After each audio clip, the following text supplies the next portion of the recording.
नमस्कार दोस्तों, स्वागत है आपके अपने YouTube चैनल त्रिवा क्लासेस में। दोस्तों, आज की इस वीडियो में हम डिस्कस करने वाले हैं यूपी पुलिस रेडियो ऑपरेटर का थर्ड सेट, जिसमें हम क्वेश्चन आंसर डिस्कस कर रहे हैं जो कि हमारे मॉक टेस्ट के संबंधित हैं। जो भी प्रीवियस ईयर क्वेश्चन है उन सभी को हम डिस्कस कर रहे हैं, जिसमें हमने आपका पोर्शन लिया मेंटल एप्टीट्यूड का, मानसिक अभिरुचि का पोर्शन लिया है, तो इसको हम डिस्कस करने वाले हैं। तो मेंटल एप्टीट्यूड के क्वेश्चन काफ़ी ज़्यादा एग्जाम में पूछे जाते हैं, चाहे आप यूपीएसआई की एग्जाम की तैयारी कर रहे हो या यूपी पुलिस कांस्टेबल की तैयारी कर रहे हो या फिर यूपी पुलिस रेडियो ऑपरेटर की, सभी में मेंटल एप्टीट्यूड का पोर्शन आता है और लगभग 12 से 13 क्वेश्चन हर बार पूछे जाते हैं। तो इसको हम लेकर आ रहे हैं और इसमें हम 500 प्लस क्वेश्चन डिस्कस करेंगे, जिससे पहले मैंने 50 क्वेश्चन डिस्कस कर लिए हैं। आज हम स्टार्ट करेंगे क्वेश्चन नंबर 51 से। देखिए 51 क्या हुआ है। चलिए 51 क्वेश्चन नंबर स्टार्ट करने से पहले आप सभी लोगों को नव वर्ष की हार्दिक शुभकामनाएं, और ऐसी आशा है कि आपका इस वर्ष मंगलमय हो और आपके सभी सपने पूरे हों और जल्द से जल्द आप एक अच्छी सी जॉब पाकर सेटल हो जाएं।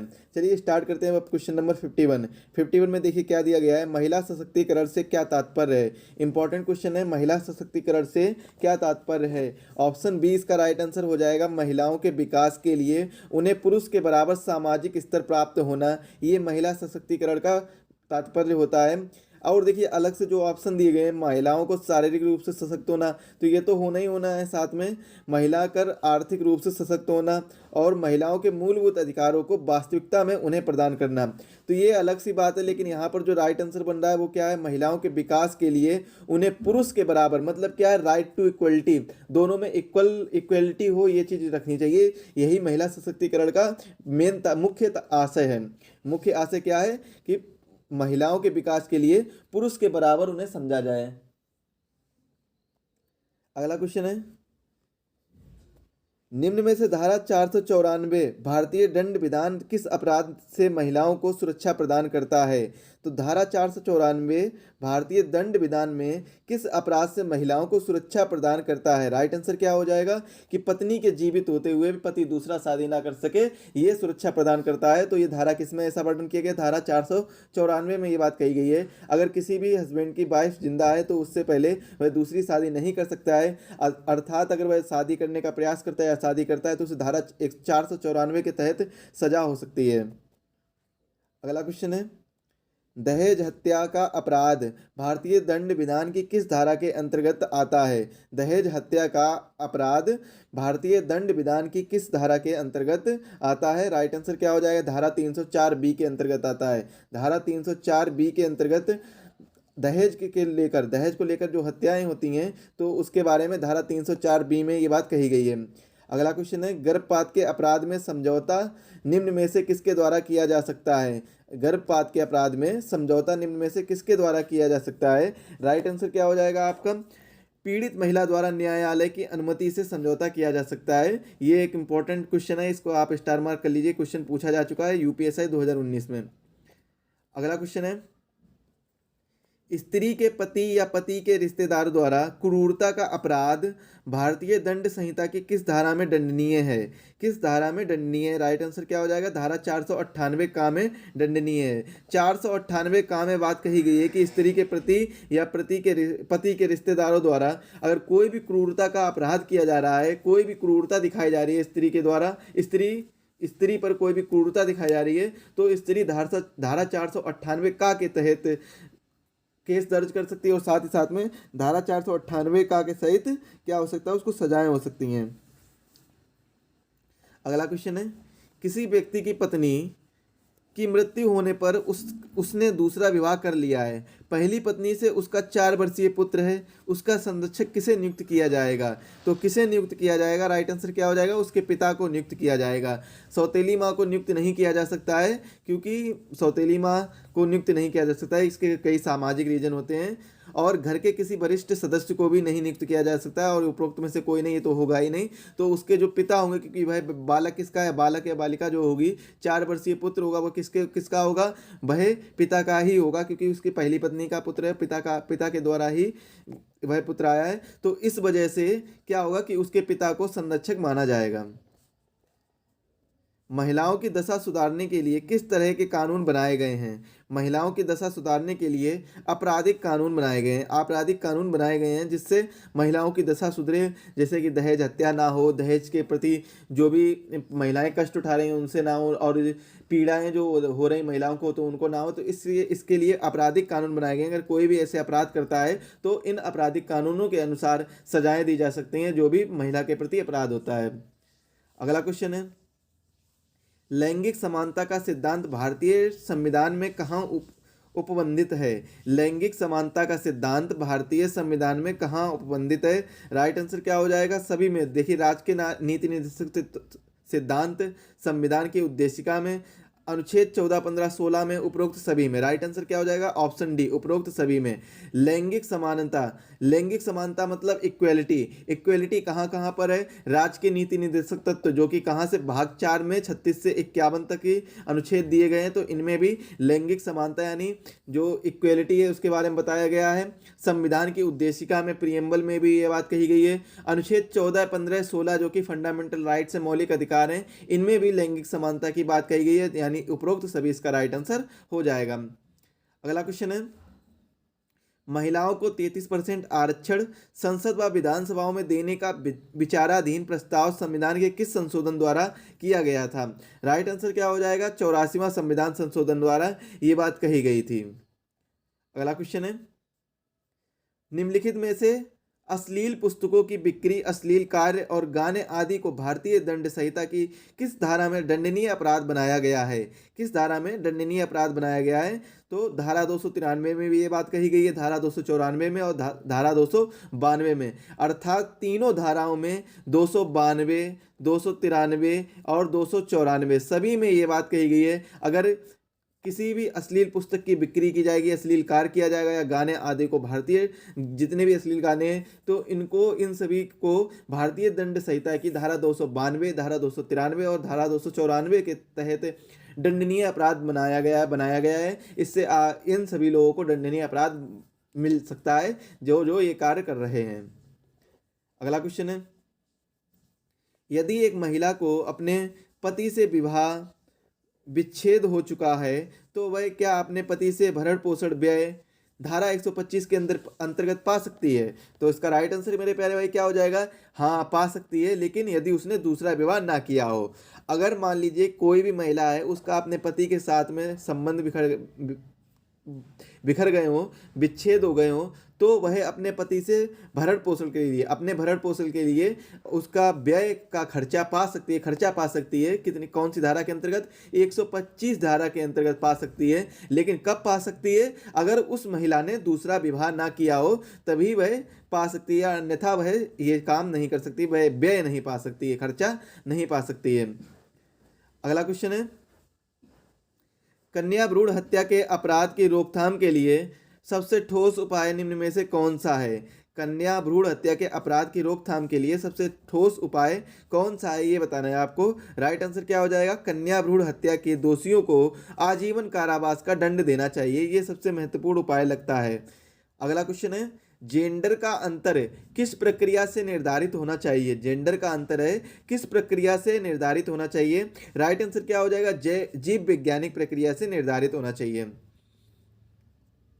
अगला क्वेश्चन है, लैंगिक संवेदनशीलता का संबंध किससे है? लैंगिक संवेदनशीलता का संबंध किससे है? स्त्रियों के प्रति व्यवहार, स्त्रियों के प्रति अच्छा व्यवहार हो, इसीलिए लैंगिक संवेदनशीलता को उपयोग में लाया गया है।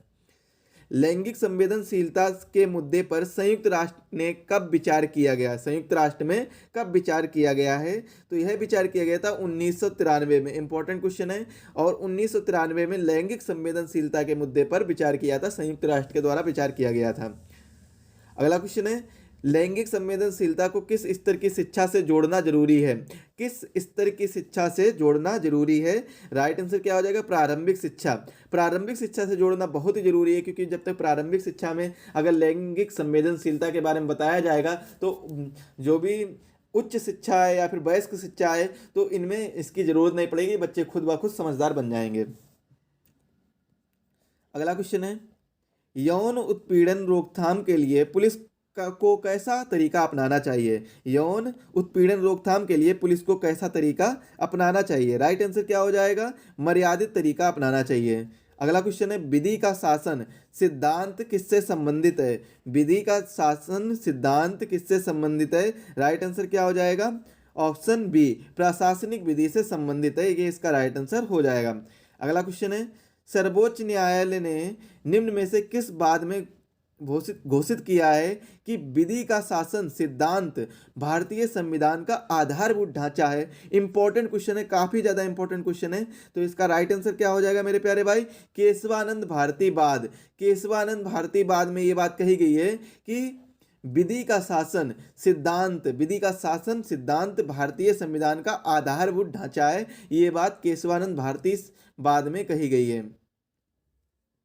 अगला क्वेश्चन है, भारतीय संविधान के अनुच्छेद 14 में वर्णित कानून के समक्ष समानता का सिद्धांत किस देश से लिया गया है? कानून के समक्ष समानता का सिद्धांत किस देश से लिया गया है? राइट आंसर इसका हो जाएगा ब्रिटेन से लिया गया है। यहाँ पर एक क्वेश्चन इंपॉर्टेंट ये बनता है कि भारतीय संविधान के अनुच्छेद में वर्णित कानून के समक्ष समानता का सिद्धांत, जो कानून के समक्ष समानता का सिद्धांत है, मतलब कानून सभी के लिए समान होगा, ये बात कहाँ से ली गई? ब्रिटेन से ली गई। यहाँ पर क्वेश्चन ये आता है कि कानून आखिर है क्या? इसको कहाँ पर परिभाषित किया गया है? किस अनुच्छेद में कानून को परिभाषित किया गया है? आपको बताना है कमेंट में कि कानून को किस अनुच्छेद में परिभाषित किया गया है। आपके ऑप्शन है 13 क्लॉज 1, 13 क्लॉज 2 और 13 क्लॉज 3 और 13 क्लॉज 4। इनमें से आपको बताना है कि कौन सा है। यहाँ से हम एक ऑप्शन कम किए दे रहे हैं, यहाँ से कर दे रहे हैं आपका 30। इनमें से कोई नहीं, नन ऑफ दीज, इनमें से कोई नहीं, इनमें से कोई नहीं। अगला क्वेश्चन है, अगला क्वेश्चन देखते हैं क्या दिया गया है भाई। भारत में विधि के ऊपर कोई नहीं है और शासन आदमियों का नहीं बल्कि विधि नियमों का है। उपरोक्त कथन किस न्यायाधीश का है? राइट आंसर क्या हो जाएगा? न्यायमूर्ति पीएन भगवती का उपरोक्त कथन है। अब पीएन भगवती के बारे में मैंने पहले वीडियो में डिस्कस किया था। पीएन भगवती कौन है? पीआईएल के जनक कहे जाते हैं। पीआईएल क्या होता है मेरे प्यारे भाई? पीआईएल होता है पब्लिक इंटरेस्ट लिटिगेशन, यानी जनहित याचिका। जनहित याचिका सबसे पहले किसके द्वारा दाखिल किया गया था? कपिला हिंगोरानी के द्वारा दाखिल किया गया था। बिहार में एक केस हुआ था और 9 मार्च 1979 को ये 9 मार्च 1979 को ये बात हुई थी जब पीआईएल दर्ज किया गया था। जिसे कौन सा केस दिया गया था? हुसैन आरा खातून एंड ओआरएस वर्सेस बिहार राज्य सरकार, ये केस हुआ था। इसके तहत 40,000 अंडर ट्रायल कैदियों को बंदी बनाकर रखा गया था। तो इन कैदियों को छुड़वाने के लिए ये केस दर्ज किया गया था। मतलब कपिला हिंगोरानी पहली मदर कही जाती हैं पीआईएल की, और जनक कौन कहे जाते हैं? पीएन भगवती। न्यायमूर्ति पीएन भगवती पीआईएल के जनक कहे जाते हैं। और पीएन भगवती ने ही यह बात कही है कि भारत में विधि के ऊपर कोई नहीं है और शासन आदमियों का नहीं बल्कि विधि नियमों का है। ये बात पीएन भगवती ने कही है। अगला क्वेश्चन है, कानून के समक्ष समानता से क्या आशय है? कानून के समक्ष समानता से क्या आशय है? राइट आंसर क्या हो जाएगा? किसी भी व्यक्ति को विशेषाधिकार ना दिया जाना चाहिए। विशेषाधिकार मतलब किसी भी एक इंडिविजुअल पर्सन को बहुत ही ज़्यादा विशेष अधिकार ना दिए जाएं कि जैसे वही सब कुछ है और उसके अलावा और कोई कुछ नहीं है। तो इस प्रकार से विशेष अधिकार ना दिए जाएं। तो यही कानून के समक्ष समानता का मतलब है। अगर मान लीजिए कोई भी एक ए पर्सन है जिसने मान लीजिए कोई 7 से 8 मर्डर कर दिए हैं, और भले ही वह एक आम आदमी है लेकिन बस क्या है, एक बहुत ही ज़्यादा अमीर आदमी है, रिच पर्सन है, और एक गरीब पर्सन है जो कि बी है और इसने केवल एक छोटी सी चोरी की है, इसे सजाए मौत दे दी जाए और इसे छोड़ दिया जाए। तो ऐसा नहीं किया जाएगा। इन दोनों में इक्वलिटी की जाएगी। जो जिसका जैसा अपराध होगा उसको वैसी सजा दी जाएगी। ये कानून के समक्ष समानता का आशय है। किसी भी व्यक्ति को विशेषाधिकार नहीं दिया जाएगा, चाहे कोई भी पर्सन हो, भले ही कितनी बड़ी सेलिब्रिटी हो या फिर खुद ब खुद कोई बड़ा नेता क्यों ना हो, तो किसी भी पर्सन को विशेषाधिकार नहीं दिया जाएगा। कानून सबके लिए समान है। कानून के नज़रों में सब एक समान व्यक्ति है। अगला क्वेश्चन है, विधि के शासन का क्या अर्थ है? विधि के शासन का क्या अर्थ है? कानून सर्वोच्च है। कानून सर्वोच्च है, कानून के अलावा कुछ भी नहीं है। चाहे कुछ भी हो, राष्ट्रपति भी सर्वोच्च नहीं है, विवेकाधिकार सर्वोच्च नहीं है, संसद भी सर्वोच्च नहीं है, लेकिन जो सबसे ज़्यादा सर्वोच्च क्या है, कानून सर्वोच्च है। कानून के आगे सबको झुकना पड़ेगा, चाहे वो कोई भी पर्सन हो, कानून सर्वोच्च है। अगला क्वेश्चन है, निम्नलिखित में से जानने का अधिकार यानी राइट टू इंफॉर्मेशन क्या है? और राइट टू इंफॉर्मेशन कब आया था मेरे प्यारे भाई? राइट टू इंफॉर्मेशन आया था 2005 में। ये क्वेश्चन मैंने पहले वीडियो में डिस्कस किया था, राइट टू इंफॉर्मेशन के तरफ से राइट टू इंफॉर्मेशन 2005 में आया था। और इसका मतलब क्या है कि इसका जानने का अधिकार आखिर है क्या, कैसा अधिकार है? कानूनी अधिकार है, मूल अधिकार है, नैसर्गिक अधिकार है या राजनीतिक अधिकार है? राइट आंसर क्या हो जाएगा मेरे प्यारे भाई? ये मूल अधिकार है, मौलिक अधिकार है, जानने का अधिकार। राइट टू इंफॉर्मेशन कैसा अधिकार है? मूल अधिकार है। अगला क्वेश्चन है, यदि नगर पालिका नगर की सफाई नहीं कराती है तो उसके विरुद्ध निम्न में से कौन सी रिट जारी की जा सकती है? अगर मान लीजिए कोई भी नगर पालिका है, वो नगर की सफाई नहीं कराती है, तो उसके विरुद्ध कौन सी रिट जारी की जा सकती है? तो उसके प्रति परमादेश रिट जारी की जा सकती है। और रिट कितने प्रकार की होती हैं? रिट होती हैं 5 प्रकार की रिट होती हैं। कौन कौन से प्रकार की रिट होती हैं? कमेंट बताइए, आप जल्दी से जल्दी कमेंट बताइए कि कौन कौन से प्रकार की 5 रिट होती हैं। चलिए आज के वीडियो के लिए बस इतना ही रखते हैं। वीडियो कैसा लगा, वीडियो में दी गई जानकारी कैसी लगी, हमें कमेंट में जरूर बताएं। वीडियो पसंद आया तो वीडियो को लाइक करें और अपने सभी दोस्तों के साथ शेयर करें। चैनल पर जो साथी नए हो चैनल को सब्सक्राइब कर लें और बेल आइकन को प्रेस करें, जिससे वीडियो की लेटेस्ट नोटिफिकेशन मिलती रहे। आपको वापस से एक बार सभी को नववर्ष की हार्दिक शुभकामनाएं। आपका यह वर्ष मंगलमय हो और आपको और आपके परिवार को सभी को हार्दिक शुभकामनाएं नववर्ष की। चलिए मिलते हैं अगले वीडियो में, तब तक के लिए धन्यवाद। सभी लोग स्वस्थ रहें, मस्त रहें।